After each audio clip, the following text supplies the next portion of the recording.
se estuvieron discutiendo en esta conferencia. Entonces voy a compartirles quienes me acompañan esta mañana. Vamos a tener la participación de Belén Páez. Ella es directora de la Fundación Pachamama de Ecuador, a quien le damos la más cordial bienvenida. También nos acompaña Diana Cárdenas, es coordinadora de la Agenda Internacional del GFLAC, también de Ecuador, y también le damos la más cordial bienvenida. Nos acompaña también Tania Guillén, ella es investigadora del JERIX, un centro de investigación en Alemania, y ella es de Nicaragua, a quien también le damos la más cordial bienvenida. Nos acompaña Pilar Bueno, ella es directora de Argentina 1.5, perdón, y también le damos la más cordial bienvenida, ella nos acompaña desde Argentina. Y también me da mucho gusto darle la bienvenida a Sara Koknut, ella es líder juvenil por la acción climática y nos acompaña desde Costa Rica.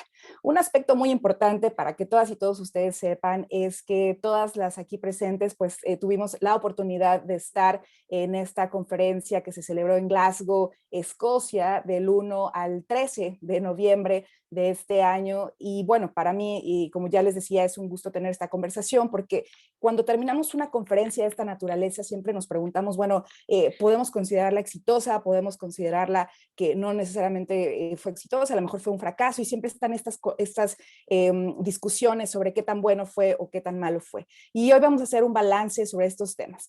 Para comenzar, me gustaría solo decirles que vamos a estar trabajando o vamos a estar abordando diferentes temáticas. Como ustedes saben, el problema de cambio climático pues es un problema que ha tocado y que toca muchos sectores, muchos niveles.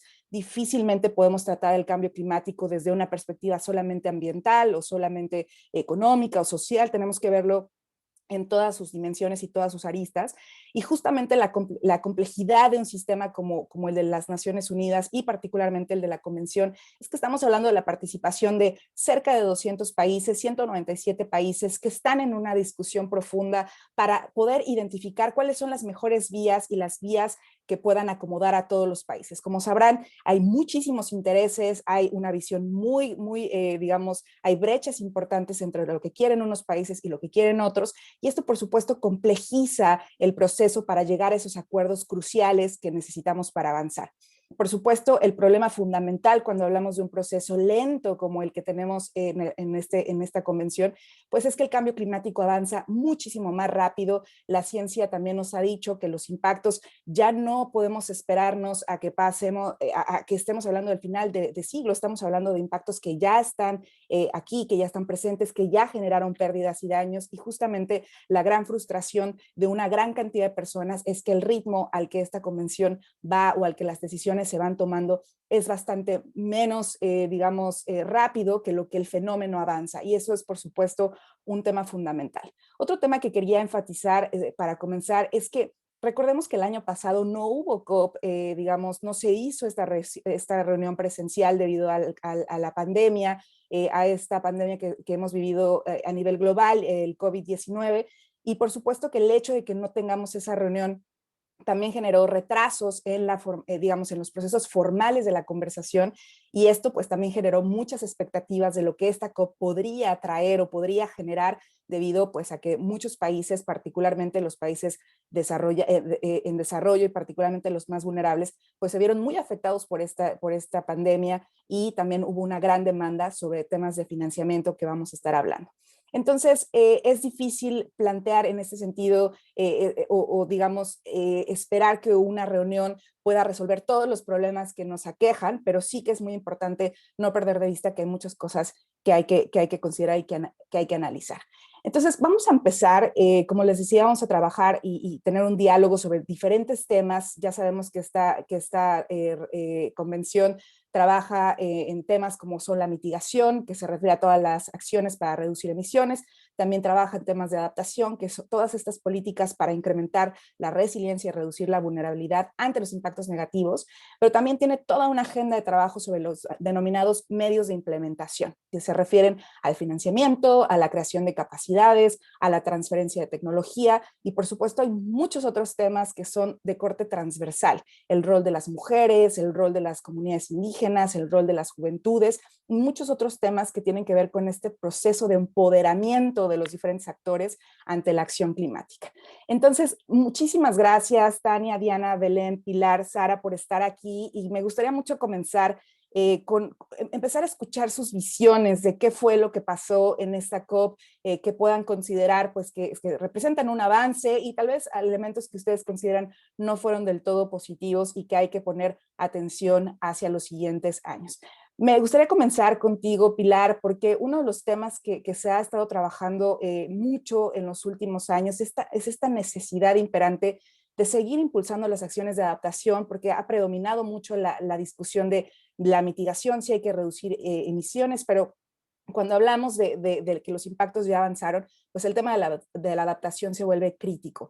Desde tu punto de vista, ¿cuáles fueron esos avances que se dieron en este momento, que además es crucial para lograr ese balance a nivel global? ¿Qué pasó en el campo de adaptación? ¿Qué elementos consideras fueron, digamos, acertados? ¿Qué elementos consideras hubo, digamos, fallas o retrasos?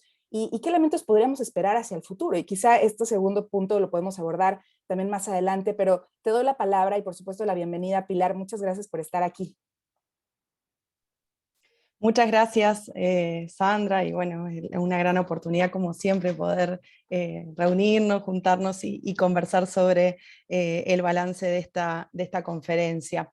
En materia de adaptación, me quisiera referir quizás, en primer lugar, hay un aspecto que me parece clave, que es el rol estructurador del Comité de Adaptación. Y digo que es un rol estructurador porque al comité se le dio desde París un conjunto de funciones que fueron incluso profundizadas en Katowice. Entonces, de esa manera, si uno mira esa agenda que hemos calificado en previas reuniones, incluso en las que hemos participado varias de nosotras, como atomizada hacia la COP26, esta agenda atomizada, si había un punto que tenía en común, era el trabajo del EIC, ¿no es cierto? O sea, el Comité de Adaptación. Y esto refiere tanto a la meta global de adaptación, como a las comunicaciones de adaptación, a los planes nacionales de adaptación, entre otros, ¿no es cierto? Entonces, me parece que ese es un elemento que sale fortalecido en términos de resultados generales y transversales, un fuerte reconocimiento al trabajo realizado por el comité, a su rol de liderazgo. Digamos, y esto incluso creo que políticamente se reconoce brindando más funciones y no brindando funciones que el comité no tiene que tener, y creo que voy a dar el ejemplo concreto vinculado con la meta global de adaptación, ¿no? O sea, que no hay que confundir, que no significa que el hecho de que yo valore el rol de un cierto órgano significa que entonces quizás le tengo que dar una carga que no puede llevar de acuerdo a sus funciones. Así que ese es un elemento que quisiera remarcar.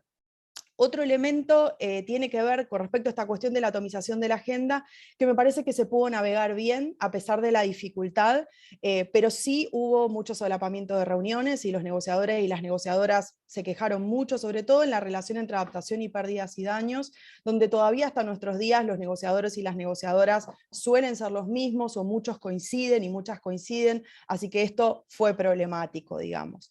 Con respecto al Glasgow Climate Pact, quiero mencionar dos o tres cosas.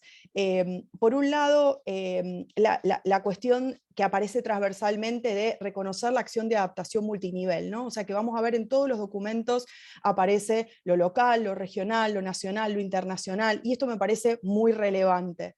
Al mismo tiempo, en este documento del Climate Pact no está tan bien reflejado como sí en lo que hace a la meta global de adaptación, la relación entre planificación, implementación, monitoreo y cómo eso se proyecta en el plano internacional. O sea que acá parece un poco más estanca la planificación, que quizás hubiera sido mucho mejor que uno viera, digamos, la cuestión más holística, ¿no? Del ciclo de política de adaptación. Respecto a las ADCOM, a las comunicaciones de adaptación, también reconocer.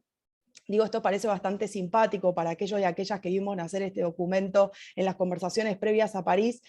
No dejamos de sorprendernos, que la verdad que hubo que luchar con muchísimos actores para que este documento pudiera salir, para poder implementarlo de 2016 a 2018, pero bueno, celebrar que hay un fuerte empuje de los actores antes reticentes a este documento, y que hoy tenemos un request, un urge, ese tipo de lenguaje, digamos, para que más países presenten comunicaciones de adaptación, que me parece que es algo muy relevante.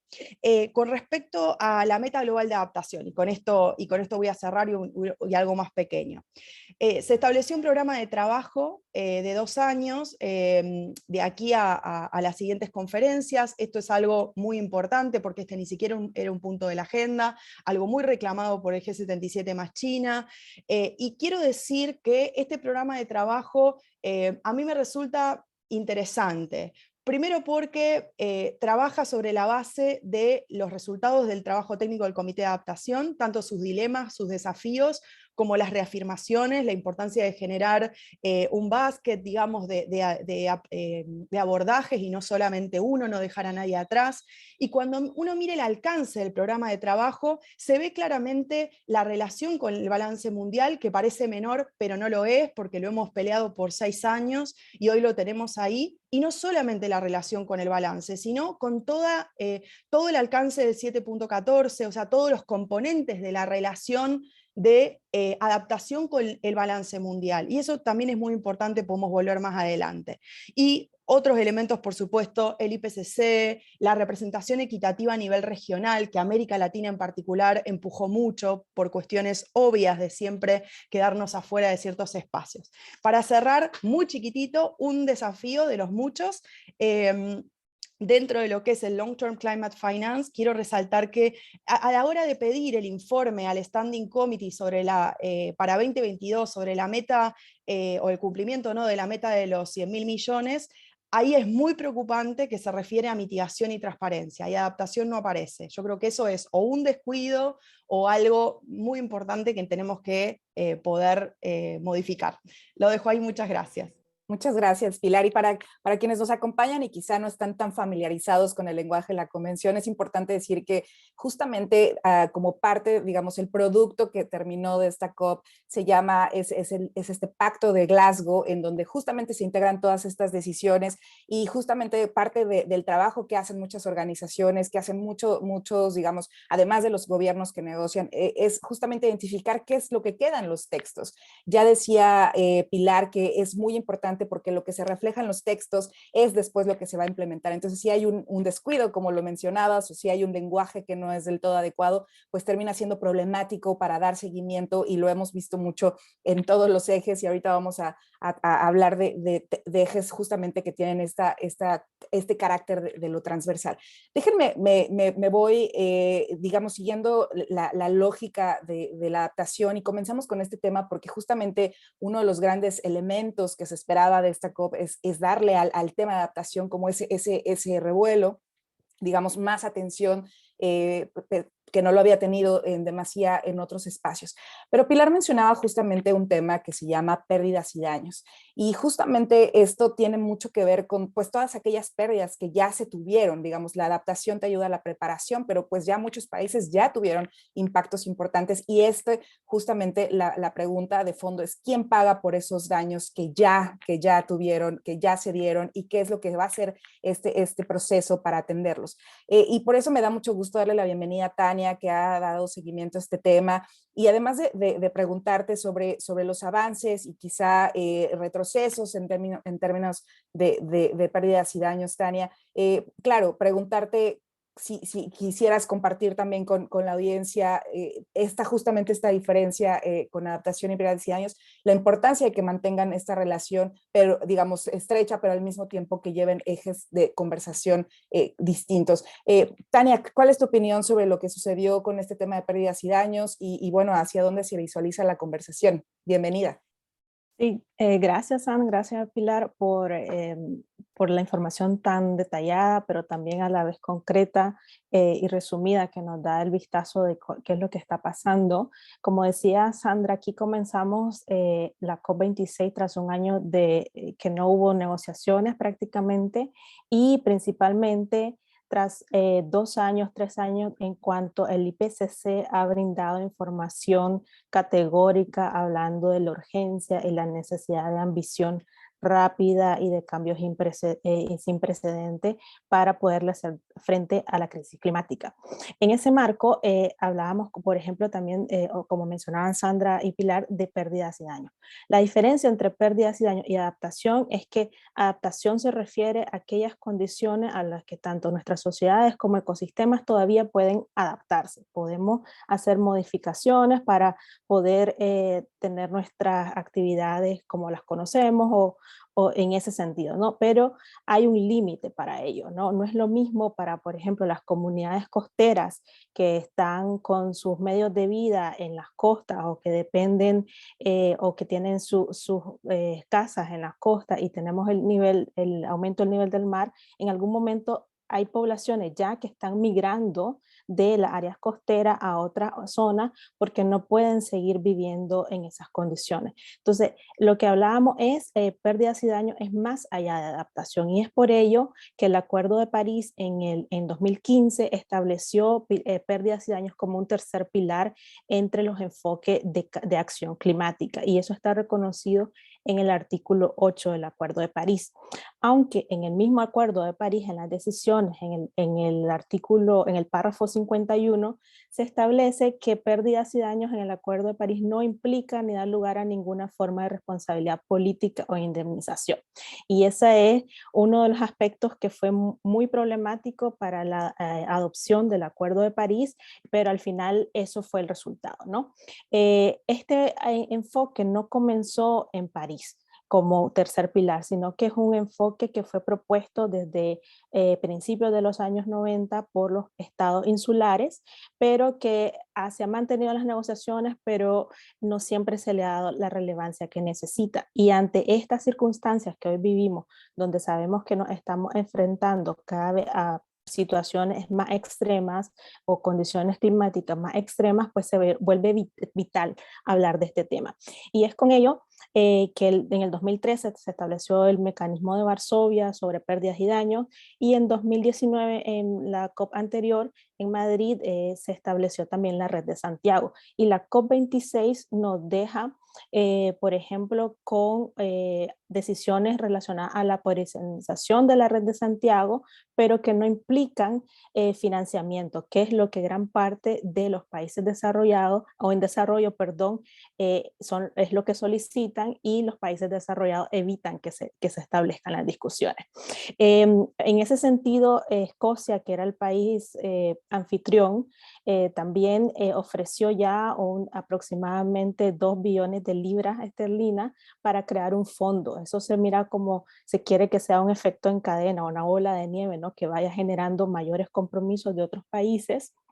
Y el G77 más China también tuvo una propuesta de establecer una finance facility, o una estructura que pueda proveer financiamiento relacionado a pérdidas y daños. Y esto es para aquellas comunidades, países que ya están enfrentando esa situación, porque ya estamos viviendo un planeta 1.1 grado más caliente de lo que conocíamos en la era preindustrial. Entonces, lo que va a ir pasando es que algunos países, por ejemplo, de los estados insulares, ya están explorando opciones para litigar en cuanto a pérdidas y daños. Esto puede ser que se ejecute fuera de la convención, pero dentro de la convención lo que puedo identificar es que va a seguir habiendo presión para que pérdidas y daños no sea un punto paralelo en la agenda, sino que sea un punto vital desde la visión de los países en desarrollo, que son los que en su mayoría tienen escasos recursos para hacerle frente, y son los que están siendo mayor afectados por el cambio climático.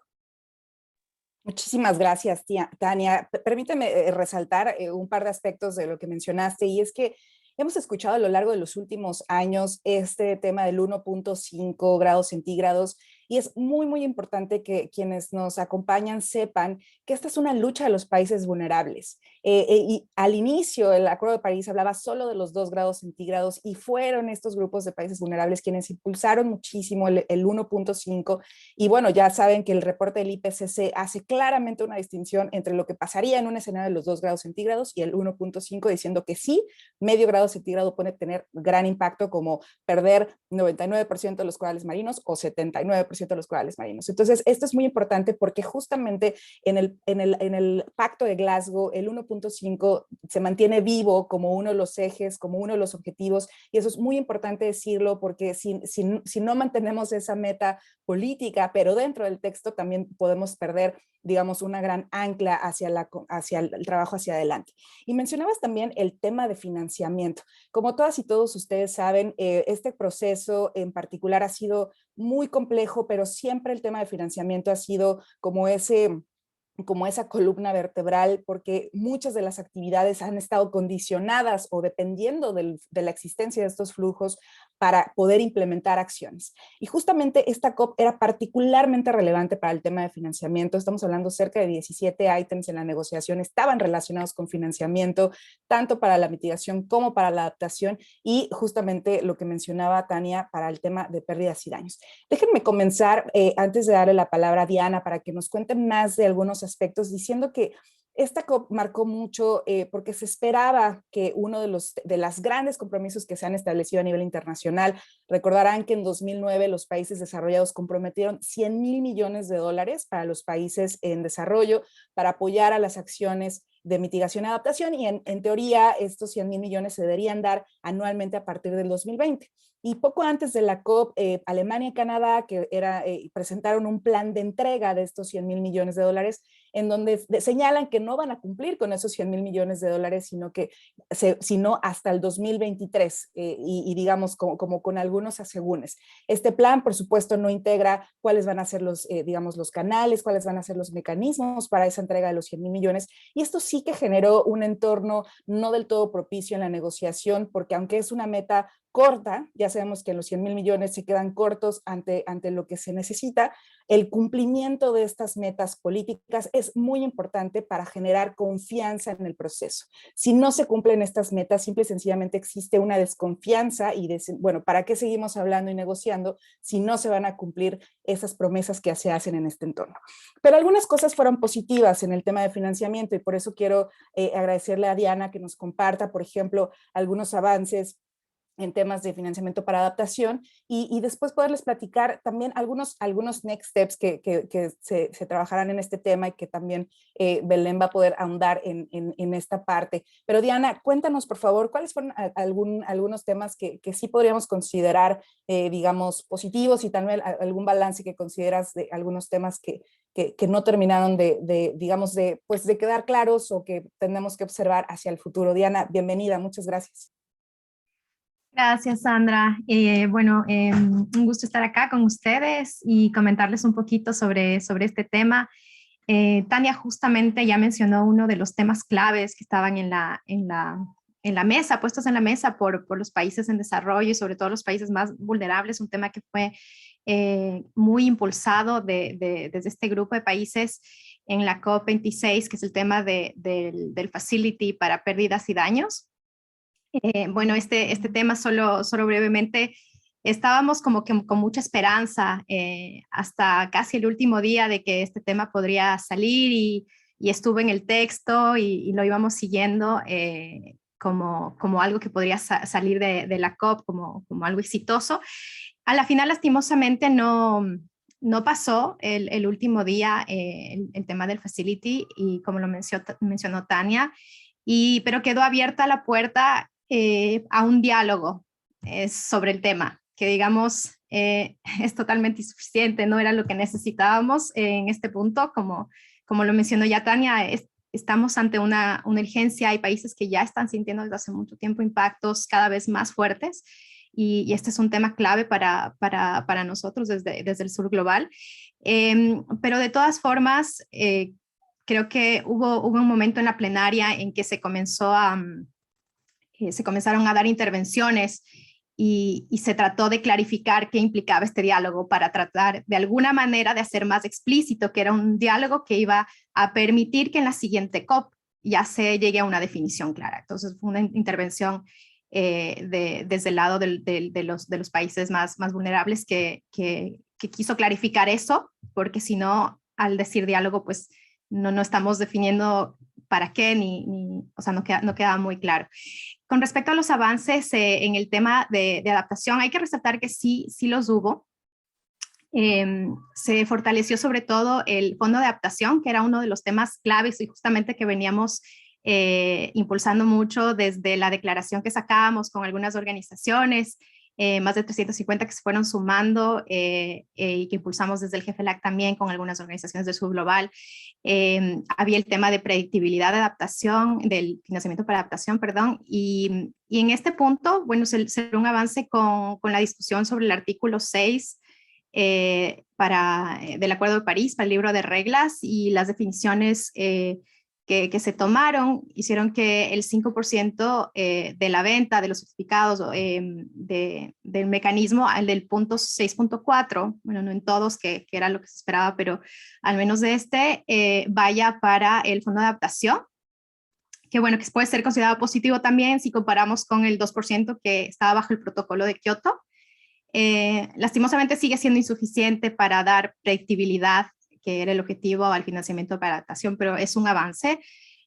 También el Fondo de Adaptación recibió compromisos de financiamiento por cerca de 356 millones de dólares, incluso de Estados Unidos, que no lo había hecho hasta el momento. Entonces es algo bastante positivo también en ese sentido, que se ha valorado también en las discusiones que hubo en la COP el rol del Fondo de Adaptación y salió fortalecido de esta COP. Que era algo también clave para nosotros. Eso quisiera dejarlo ahí tal vez para darle ya paso a Sandra que nos comente un poco más de los temas también claves de long-term finance que se discutieron ahí.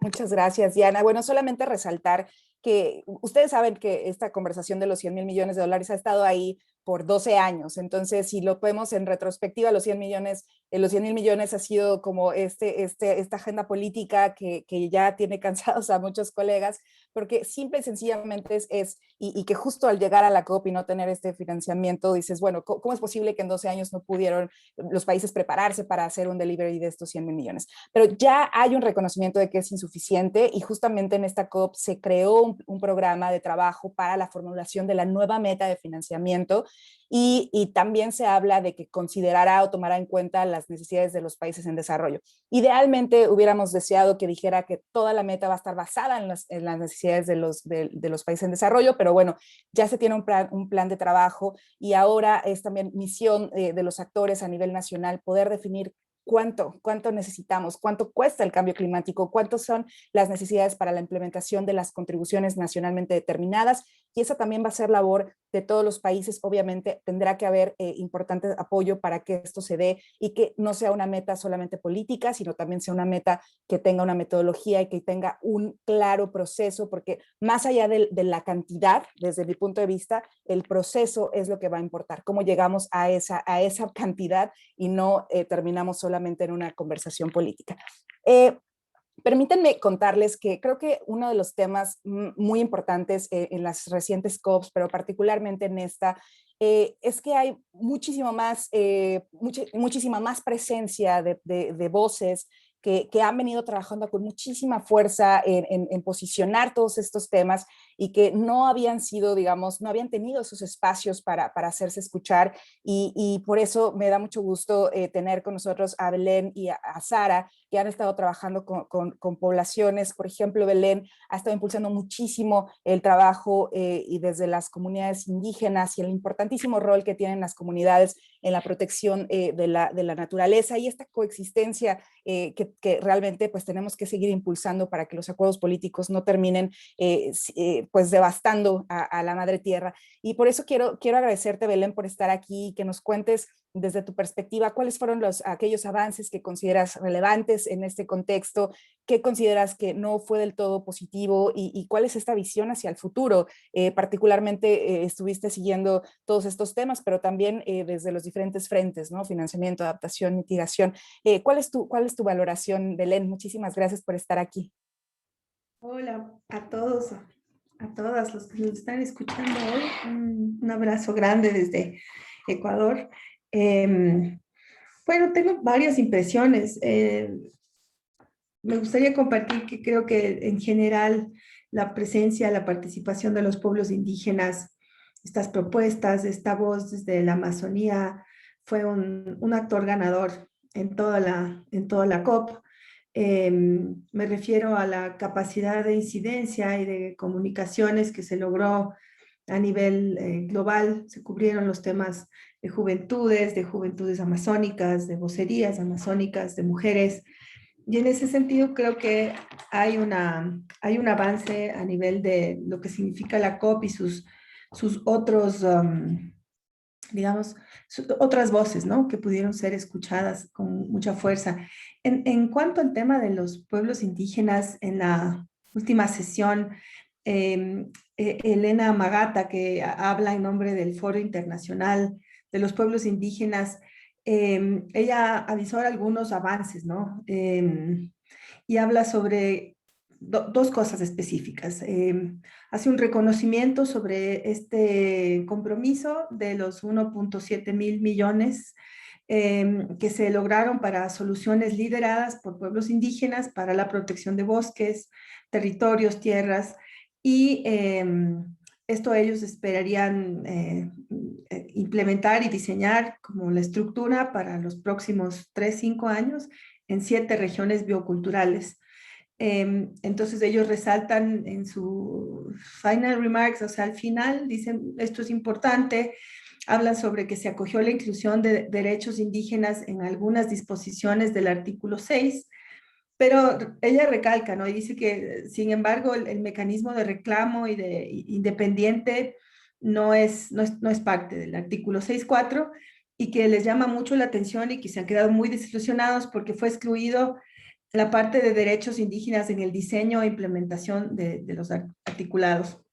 En la consulta 6.4 queda una deuda, o sea, una deuda ahí que queda clara que no genera ninguna disposición, ninguna apertura para incluir las normas internacionales aplicables y garantizar realmente los derechos de los pueblos indígenas en relación al consentimiento previo, libre, informado y de buena voluntad.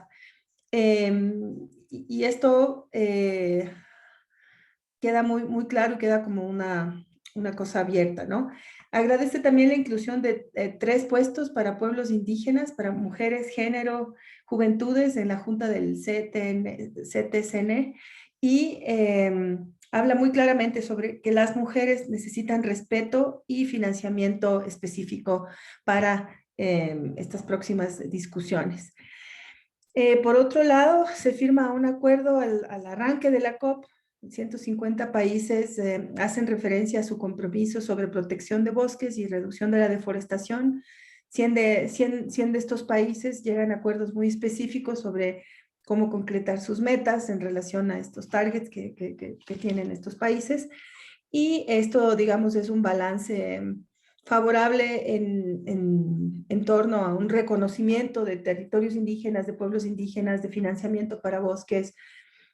Yo creo que esta firma de este acuerdo sobre bosques se refiere más a un Red Reloaded y trata un poco de avisorar nuevos pactos o compromisos, pero por otro lado tal vez es parte de lo que me gustaría compartir después, cuáles son estas grandes ya contradicciones al momento de regresar a nuestros países, de regresar y mirar cómo están esas finanzas climáticas y de bosques en nuestros países y cómo realmente se están cumpliendo o no estos acuerdos y cuáles son estos otros intereses que permitirían muy poco avanzar con estos esfuerzos que se han logrado. Ahora, todo este tema del consentimiento previo, libre e informado en estos articulados son sumamente importantes porque si es que estos derechos de los pueblos indígenas no se cumplen profundamente a cabalidad, es muy difícil que por ejemplo, el 80% de la biodiversidad de áreas protegidas, el 80% de la biodiversidad se encuentra en áreas protegidas y en territorios indígenas.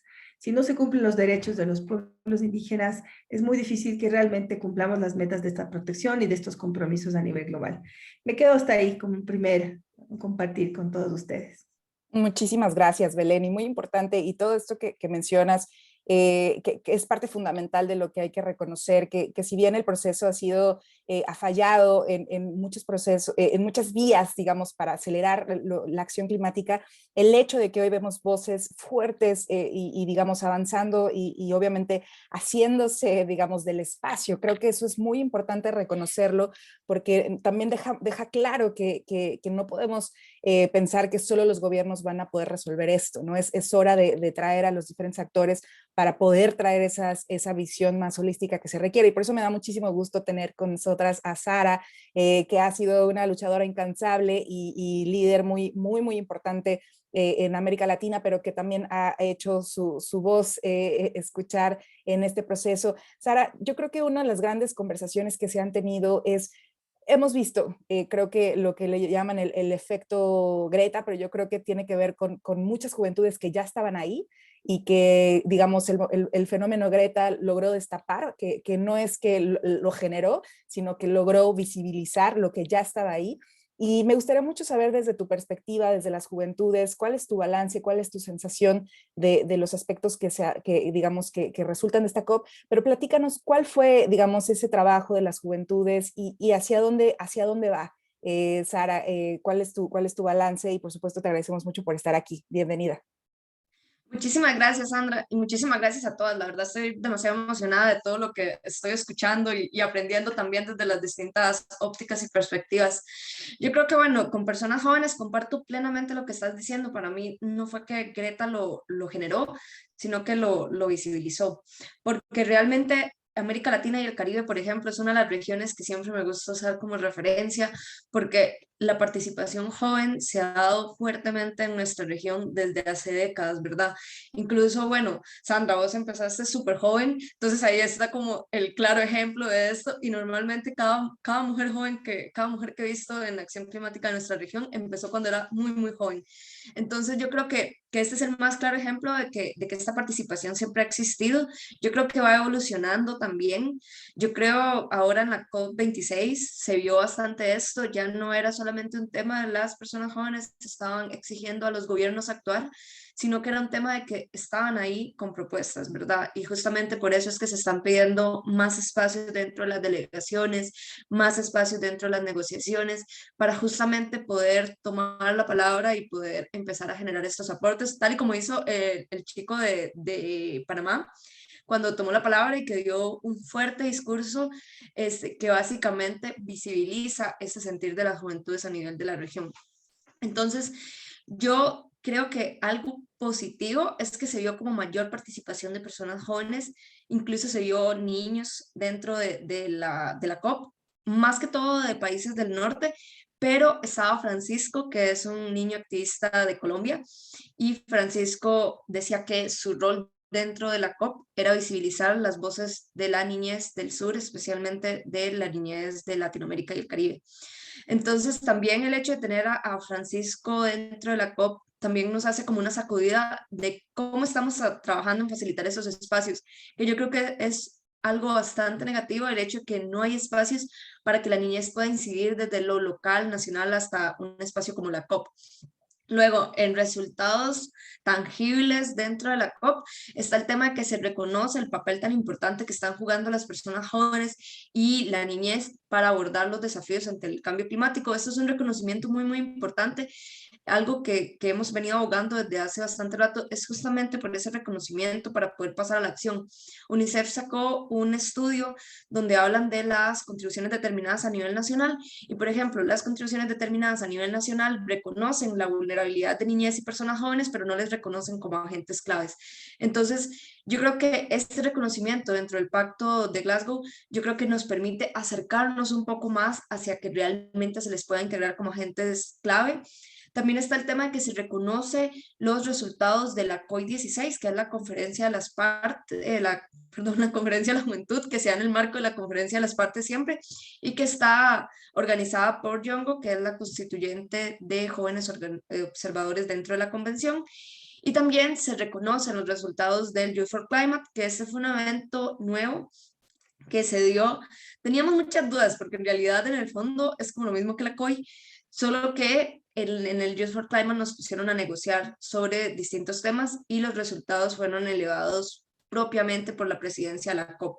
Yongo es el que se encarga de elevarlos de la COI, entonces ahí está como la diferencia de esto, y ahora en el Pacto de Glasgow aparece que se va a hacer un foro anual en el marco de la COP. Entonces todavía nos quedan dudas de saber a qué se refieren con este foro anual. ¿Va a ser la misma COI, solo que elevada a un nuevo rango, porque dice que se tiene que trabajar con niños y jóvenes de la convención, que es básicamente Yongo?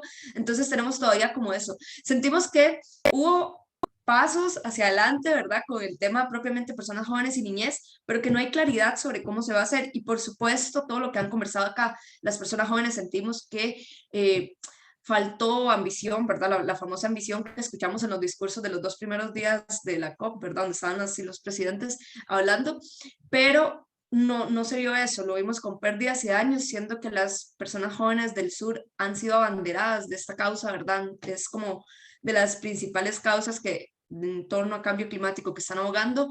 Entonces faltó por ahí como realmente pasar a algo concreto, ¿verdad? Que aparezca en el texto no es un logro, tal y como nos lo quieren hacer ver, sino que sentimos que debería de haberse dado el inicio, ¿verdad? De este fondo, debería haberse dado algo más concreto, porque además ya lo estamos viviendo, y en términos de justicia intergeneracional y justicia climática, somos quienes vamos a vivir a mayor medida los efectos de la crisis. Por lo tanto, pérdidas y daños va a ser parte de nuestro diario vivir en los próximos años, y ya está siendo, ¿verdad?, parte del diario vivir de niñez y personas jóvenes.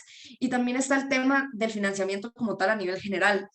Normalmente, y bueno, aquí está Sandra, que con todas las y los chicos de los hubs lo saben, normalmente el tema de financiamiento para personas jóvenes es todavía más complicado que para personas adultas. Entonces, el tema de que no se avance en financiamiento o que el avance sea más lento nos genera todavía más atraso en cómo hacemos para que las personas jóvenes puedan acceder a este financiamiento. Entonces, en términos de balance, yo creo que muy bien que se nos reconozca como agentes claves, pero necesitamos y necesitábamos que en esta COP aparecieran las condiciones ideales para que el reconocimiento pase a podérsenos integrar y a brindarnos también herramientas para continuar actuando ante la crisis climática. Muchísimas gracias, Sara. Y qué importante, perdón, como bien decías, hubo avances, el hecho de que en algunos textos, como ya decía Belén, en el artículo 6, que se refiere a mercados de carbono y no mercados de carbono, se habla, ¿no?, del reconocimiento de la participación de los jóvenes, de las mujeres, de las comunidades indígenas, pero sigue quedando muchos elementos. De hecho, la gran conversación que se tuvo sobre derechos humanos, hay espacios en donde se reconoce el tema de derechos humanos, pero hay espacios en donde no se reconoce explícitamente. Entonces, es cómo vamos a lograr que todos estos temas sean realmente, digamos, estratégicos y sinérgicos a lo largo y ancho de todas las decisiones, y no solamente para algunas y para otras, ¿no? Creo que ese es uno de los retos a seguir observando. Por ejemplo, el tema del empoderamiento climático al final quedó sin derechos humanos cuando se trata de justamente seguir, digamos, promoviendo la participación de los diferentes actores. Permítanme pedirles que en esta segunda ronda puedan también compartir con quienes nos acompañan justamente cuánto tiempo han estado en este proceso, porque aparte yo sé que algunas colegas que empiezan en este proceso, es a veces muy frustrante entenderlo, seguirlo de cerca, y siempre hay algo nuevo, siempre hay acrónimos nuevos, siempre hay todo un reto nuevo que seguir, pero es muy interesante para quienes nos acompañan que sepan cuánto tiempo ustedes han llevado, y además de contarnos cuánto tiempo llevan en el proceso, me gustaría en esta segunda ronda que nos platiquen hacia dónde vamos. ¿Qué es lo que ustedes visualizan en los respectivos temas? Adaptación, pérdidas y daños, derechos de las comunidades indígenas, por supuesto financiamiento, por supuesto el tema de juventudes. ¿Qué es lo que sigue? Tanto a nivel internacional, pero que también nos cuenten un poquito desde su visión qué hay que seguir apalancando a nivel nacional, porque no perdamos de vista que la COP de París ya está ahí, y justamente uno de los grandes, digamos, avances de esta COP es que ya por fin se cerró el libro de reglas, ya habiendo acordado el famoso artículo 6, ya tenemos las reglas del Acuerdo de París para hacer la plena implementación. Entonces hay mucho que sí vamos a tener que seguir avanzando a nivel internacional, pero ahora más que nunca, como decía Belén, toca, digamos, aterrizar a la parte muchísimo más estructural, a lo nacional. Entonces, además de que nos cuenten cuánto tiempo llevan para que les conozcan y sepan de toda su trayectoria, ¿qué sigue? ¿Qué sigue, Pilar, para la parte de adaptación? ¿En qué hay que poner nuestro ojo? Y bueno, ¿qué dirías que hay que seguir a nivel internacional y particularmente a nivel nacional? Gracias. Gracias, Sandra, y la verdad que es súper interesante todos los comentarios de las colegas y las amigas, siempre se aprende mucho y les agradezco por eso también. Respecto a cuánto tiempo llevo en el proceso. En el proceso 11 años, como negociadora 9 a 10, no en el último caso, o sea que no en esta conferencia no fui negociadora. 5 años en el comité de adaptación, bueno, podría seguir con los números, pero por ese lado me parece que estamos bien. Y sin duda que las barreras de ingreso son muchas, en todos los sentidos, como mujer latinoamericana, para poder participar de las conferencias, porque para poder viajar, el financiamiento, la dificultad del lenguaje, el lenguaje técnico, pero también el idioma, quiero decir, ¿no? O sea, un poco, creo que hay muchas barreras, pero aquí estamos todo este grupo y muchas otras mujeres para respaldar, y creo que eso es un mensaje claro de este conjunto de organizaciones detrás de nosotras y con nosotras para apoyar ese proceso. Respecto a qué es lo que tenemos por delante en materia de adaptación. Uno de los elementos que me parece sustantivo es que digamos, dentro del paquete sigue apareciendo muy segmentada la mitigación de la adaptación, ¿no? O sea, incluso hay partes en las cuales se habla de una única meta de largo plazo, y eso es tan preocupante, porque es como si estuviera completamente dividida nuevamente, o sea, no respeta el espíritu del Acuerdo de París, y eso sí me parece que es algo que tenemos que seguir trabajando, que tenemos que seguir construyendo, y que cuando hablamos de paridad entre la mitigación y la adaptación, no es solo financiamiento, más allá de que el financiamiento es clave, o sea que también es relevancia política, es relevancia técnica, es apoyo técnico, tecnológico, construcción de capacidades, etc. Y por supuesto que en materia de financiamiento, recién di solo un ejemplo, pero sin duda que pensar en que se tiene que duplicar el apoyo a 2025, sabemos que incluso los números de los informes oficiales, digo, de Naciones Unidas, el Adaptation Gap Report, entre otros, sabemos que ese número es muy insuficiente. O sea que ahí es evidente que hay un desafío muy grande. Otro de los desafíos, me parece muy importantes, tiene que ver con la cuestión de la narrativa. Por eso yo les mencionaba antes esto de planificación, implementación, monitoreo y proyección internacional. Durante muchísimos años los países en desarrollo fuimos corriendo detrás de documentos, y algunos lo seguimos haciendo, y eso es muy difícil, es una pérdida de recursos. Entonces, poder mostrar la relación entre el ciclo de política de adaptación, que cada Estado pueda construir su narrativa y proyectar esto en su comunicación de adaptación, en su NAP, etcétera, me parece que esto es, y es la primera vez que tenemos documentos que empiezan a reflejar eso. Así que ahí también me parece algo muy importante. Sé que no tengo más tiempo, con vistas al balance mundial, ¿no? O sea que todavía el balance mundial es un esfuerzo muy importante, o sea que está muy bueno que se haya hecho ese puente en el programa de la meta global, pero todavía hay que construir mucho más de adaptación en el balance mundial, que sigue un poco segmentado. Y me quedaban afuera muchas cosas, y una pregunta de una amiga y colega en el chat que voy a contestar por escrito. Muchísimas gracias, Pilar. ¿Qué nos cuentas, Tania? Cuéntanos hacia dónde tenemos que poner nuestra atención cuando hablamos de pérdidas y daños, tanto a nivel internacional y también cosas que vamos a tener que hacer a nivel nacional. Por ejemplo, cómo integrar este tema en las CNDCs, que yo no lo veo tan claro para muchos países, por ejemplo. ¿Y cuánto tiempo llevas en el proceso, Tania? Cuéntanos. Bueno, lo más fácil en el proceso llevo desde Cancún 2010 de seguirlo, por ende sí es lo que dice Sara, muchas de nosotras empezamos como jóvenes. Yo de hecho mi primera participación fue como joven, Y bueno, eso es parte del proceso. Y he seguido como observadora, nunca he tenido la obligación o la responsabilidad grande que es ser delegado de gobierno, porque eso no es un rol fácil. En cuanto a pérdidas y daños, bueno, ahí lo mencionaba anteriormente, yo creo que los países del sur, los países en desarrollo van a continuar con una mayor presión política sobre el tema, y la demanda sería también que el tema de pérdidas y daños tenga el mismo nivel político que mitigación y que adaptación. O sea, ya Pilar mencionaba, hay una discusión de cómo poner adaptación al mismo nivel político que mitigación, y está la misma demanda de parte de la gente que trabaja pérdidas y daños, porque realmente desde París está como tercer pilar, pero muy poco se habla del tema. Y sabemos que es un tema que son los países del sur los que mueven de mayor medida, porque son los que están siendo mayor impactados y tienen menos recursos. Aunque, como hemos visto en este último año, los impactos, o decían los titulares en este verano aquí en Europa, decían el cambio climático llegó.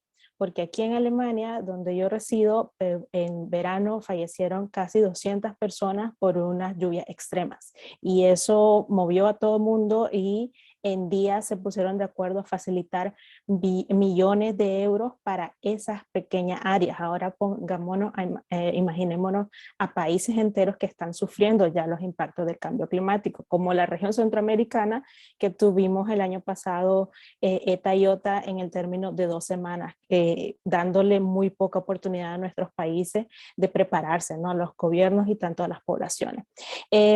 Y sobre ese tema, yo que la parte de los NDCs, de las contribuciones nacionales, yo también identifico que es un tema que muy poco fue reflejado en la NDCs a nivel regional, y también uno de los temas que debería trabajarse es el registro de estos daños, ¿no? El registro de cuánto infraestructura, cuánta producción agrícola se está perdiendo, porque información que en algún momento podría ser útil en esta fase de demandas o de pedir o de facilitar información sobre los impactos que han sido visibles en nuestra región. Y también aquí yo quiero remarcar que hay principios de la convención en el que está identificado el que contamina paga, las responsabilidades históricas. Entonces el tema de pérdidas y daños no es algo que está sacado de la manga de la camisa, es algo que está de hecho basado en los principios de la convención, y por lo cual los países tienen el derecho a estar pidiendo un mejor enfoque en el tema, mayor trabajo y también mayor ambición ante la situación que vivimos, que es la de un clima cambiando de manera tan rápida y afectando de manera tan grande a tantas regiones del mundo, porque no es una región del planeta, son todas las regiones del planeta siendo afectadas por este fenómeno, ¿no? Muchísimas gracias, Tania. Y digamos, hay muchos temas que se van a tener que observar desde el punto de vista justo del monitoreo, de la cuantificación y de las necesidades, ¿no? Porque ya hay muchas pérdidas que sabemos, por ejemplo, algunos huracanes cuando llegan y azotan, hay un retraso increíble en el Producto Interno Bruto de un país, y cómo eso se traduce, cómo eso puede ser, digamos, rescatado, es todo un tema que se tendrá que trabajar a nivel nacional.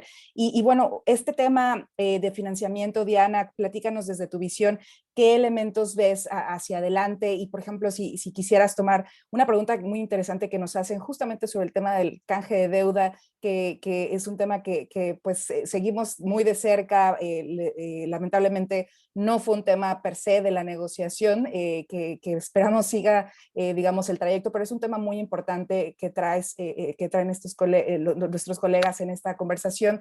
Pero Diana, ¿qué elementos ves hacia el futuro a nivel internacional y por supuesto también a nivel nacional? Adelante.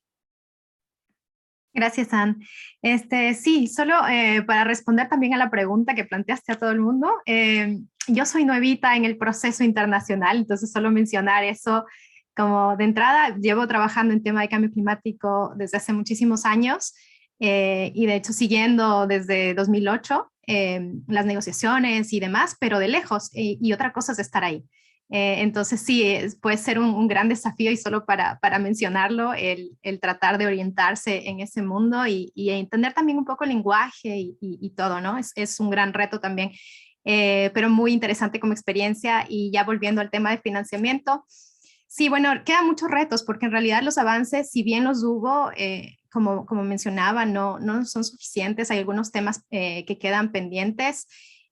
Como tomando el tema de la deuda, por ejemplo, es un tema que no se trató, que nosotros también veníamos posicionando, impulsando, porque hay un problema con respecto a financiamiento, y es que para comenzar, ¿no? Con el problema de raíz, es que no hay una definición concreta y única de lo que es el financiamiento climático. Y eso es algo que también se estaba tratando de meter en las negociaciones. Había un texto, un draft de texto que que se estaba impulsando para que se quede en el Pacto de Glasgow sobre una definición única de financiamiento climático, para que el Standing Finance Committee se ponga en eso y saquemos este tema.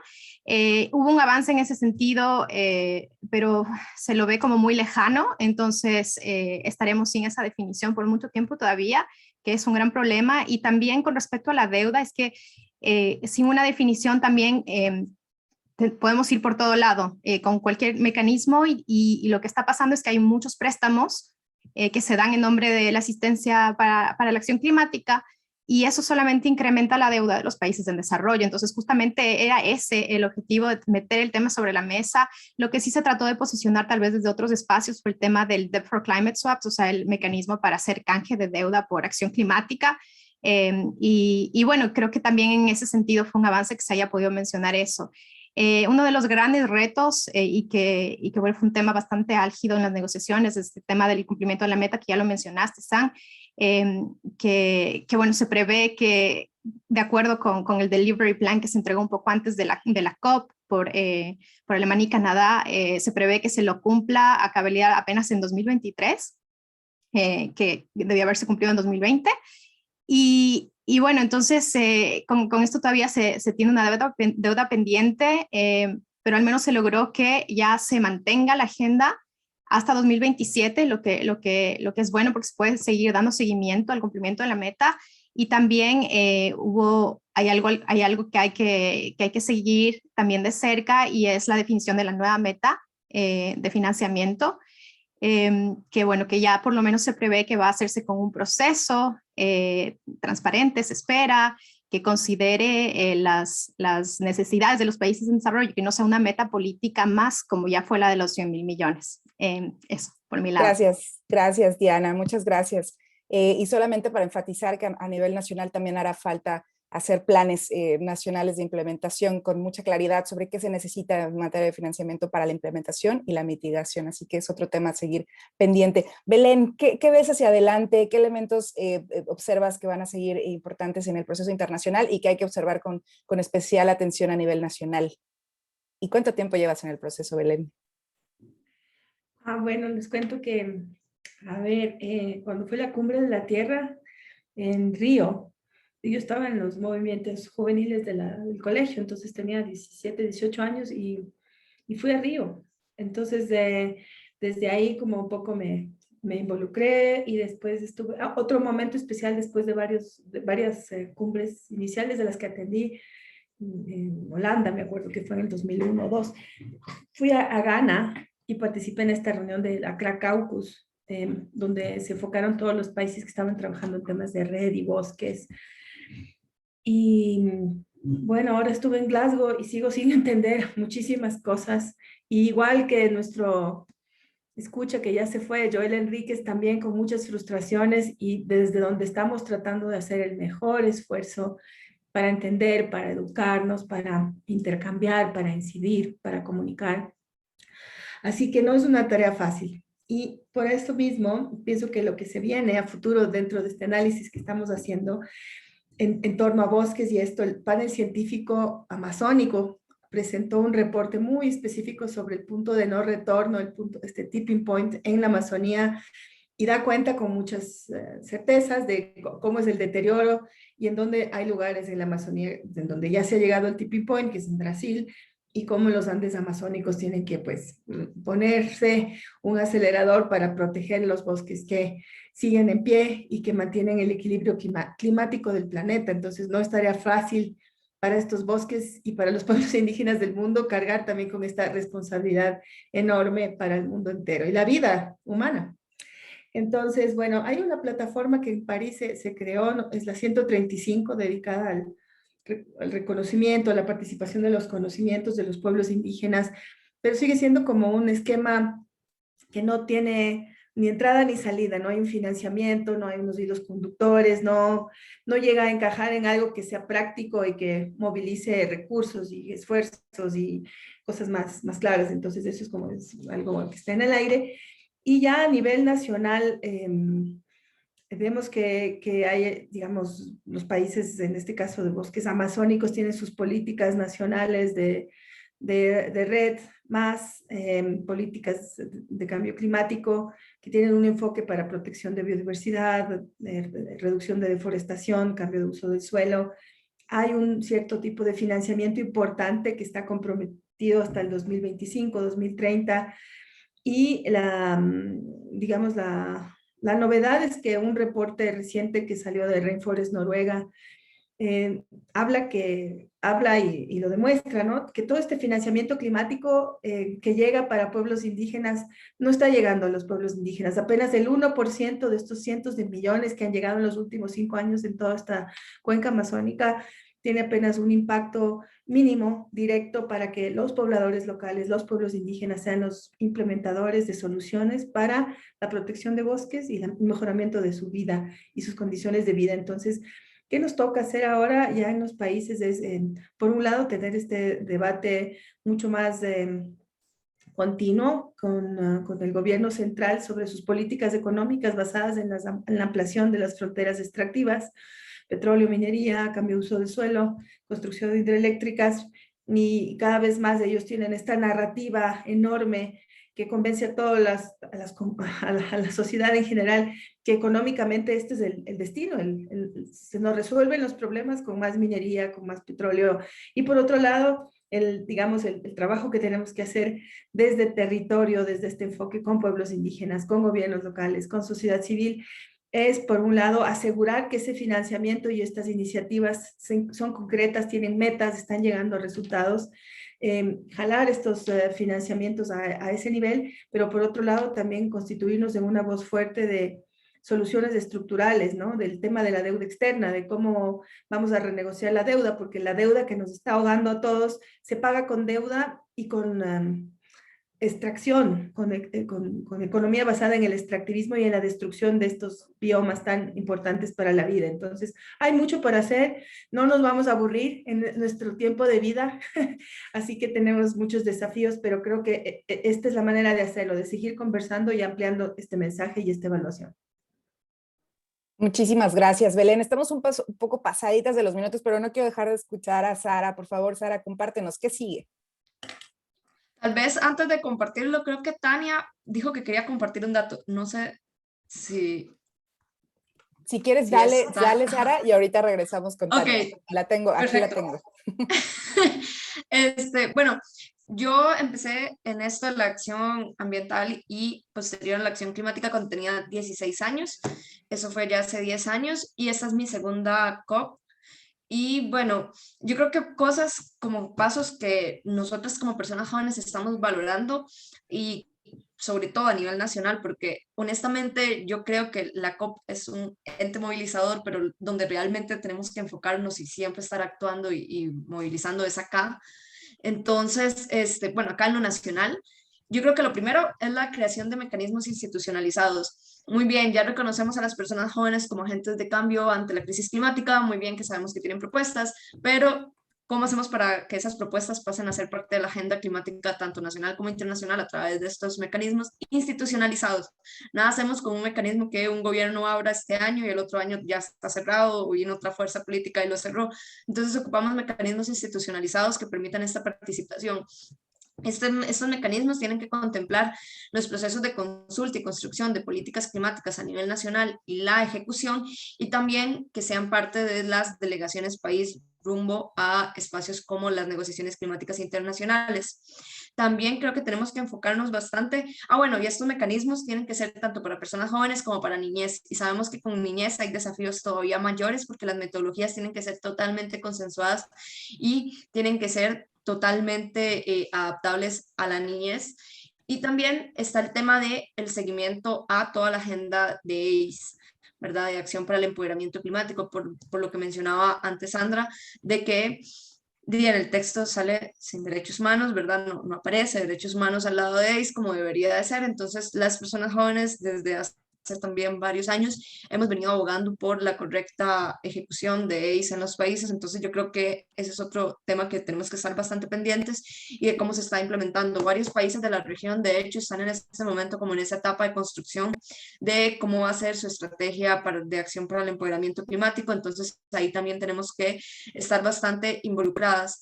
Y nada más mencionar, porque alguien mencionaba ahora en el chat, como que estamos hablando solas, y muchas veces pensamos eso. Realmente, yo creo que uno de los desafíos más grandes que tenemos es cómo ir cerrando aún más esta brecha que existe entre lo que pasa en la COP con lo que pasa fuera de la COP. Y lo vimos ahora en la COP26, mientras estaban adentro negociando, afuera estaban las manifestaciones todos los días, no paraban. Entonces, ¿cómo hacer para que esta brecha se cierre? Porque incluso dentro de las negociaciones, las menciones que se hacían era como, o sea, de personas líderes, ¿verdad? Presidentes como, ay, sí, allá afuera están manifestándose, no les podemos fallar, pero luego ya toman decisiones sin incluir esas voces de afuera. Entonces, ¿cómo hacemos para cerrar esta brecha? Yo creo que justamente este tipo de espacios donde podamos comentar sobre las distintas perspectivas en torno a cómo fue la COP, yo creo que nos permite ir cerrando más esa brecha. Sin duda tenemos más y más desafíos en torno a esto, pero yo también creo que las personas jóvenes han servido como un puente facilitador para ir conectando más a las personas. Este no va a ser el único evento que va a ocurrir de balance de COP, y eso es bueno, es positivo, y justamente esa es la manera en que tenemos que ir comunicando lo que está pasando ahí adentro. Yo no creo que estemos aquí hablando solas, yo creo que estamos transmitiendo esta información y que le va a ir llegando a más personas ahora con todo el tema de la virtualidad. Entonces, siempre tener en cuenta eso, que es un desafío que tenemos presente y que realmente de cara a los siguientes eventos que vayan ocurriendo en la agenda climática nacional e internacional, nos toca ir siendo comunicadoras, nos toca ir facilitando y sobre todo transmitiendo la información en un lenguaje bastante sencillo, que yo creo que acá se ha logrado bastante bien, y eso también es un gran desafío, porque de repente empezamos a hablar de puras siglas, porque nuevamente antes lo mencionaron, no sé, en la acción climática hay como un fanatismo por las siglas. Entonces, es muy difícil que alguien pueda llevar este ritmo. Entonces, realmente transmitir la información de manera sencilla y fácil para todas las personas es también otro de los pasos que tenemos que estar trabajando para ir cerrando más esa brecha. Muchísimas gracias, Sara. Tania quiere comentar algo. Por favor, Tania. Breve, un dato curioso, porque lo encontré ayer justamente. Glasgow fue la casa o el hogar de James Watt.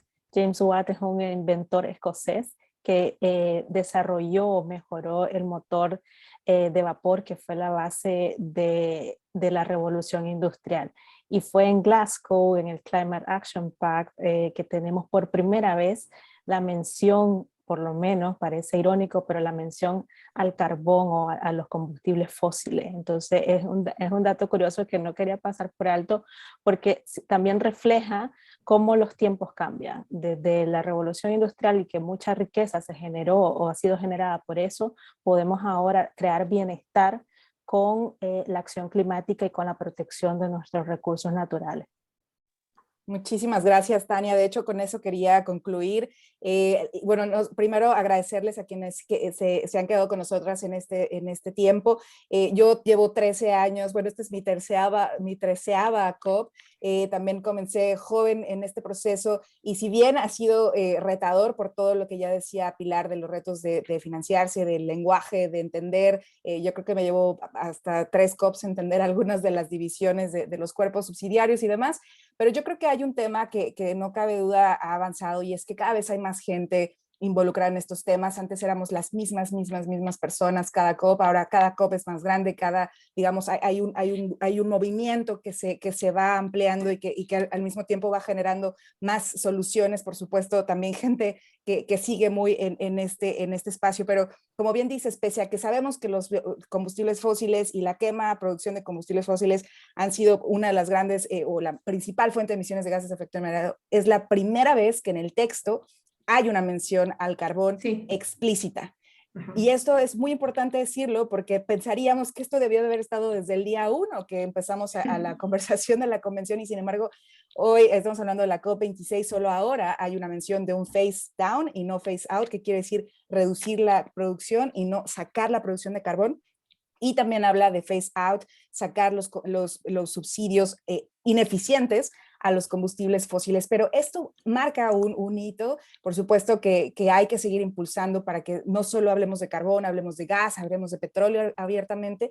Y yo quiero concluir diciendo que las próximas 2 COPs van a ser muy importantes, va a ser un reto muy grande. La siguiente COP es en Egipto y la que sigue es en los Emiratos Árabes Unidos, el 7º productor de petróleo en el mundo. Entonces, el lobby que va a haber en las próximas 2 COPs va a ser muy fuerte por parte de los combustibles fósiles, de la industria de los combustibles fósiles, que siempre ha estado muy fuerte, pero si va a haber un lobby más fuerte, va a ser en las próximas 2 COPs, porque hay muchísimos intereses de las minerías en África que no quieren que los textos sigan teniendo más ambición. Así que yo las invito a que sigan muy de cerca el proceso.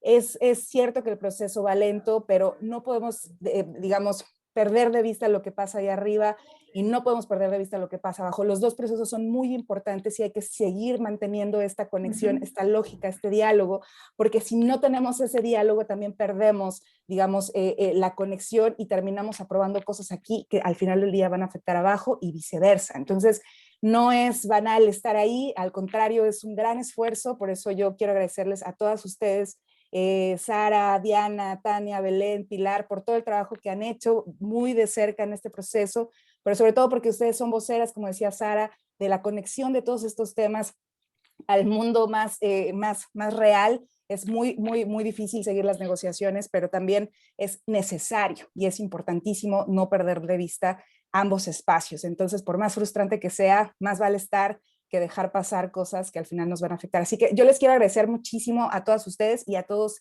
y a todas quienes nos acompañaron. Gracias a quienes nos enviaron sus preguntas. Perdón que a veces entre la dinámica, esperemos que hayamos contestado varias de las preguntas. Sí va a haber grabación, se las vamos a hacer llegar y vamos a seguir organizando estas conversaciones porque la COP pues, es un fenómeno que pasa una vez al año, pero el proceso internacional sigue todo el año. Así que estén muy pendientes con todas las organizaciones aquí. Vamos a seguir organizando sesiones de trabajo de cara a la siguiente COP que va a ser en Egipto. Y, por supuesto, pues siguiendo, como decía Sara, tratando de transmitir. Este es nuestro trabajo, esta es nuestra pasión y sobre todo nuestro interés. Si queremos ampliar si queremos fortalecer la acción climática, tenemos que empezar por comunicar mejor y ese es justamente el reto. Así que les invitamos a seguir de cerca. Mil gracias a todas ustedes. Un placer, como siempre, grandes amigas, queridas y muy admiradas. Gracias a todas y todos quienes estamos juntas. Estamos juntas. Seguimos. Ay. Muchas gracias. Gracias a todas y todos.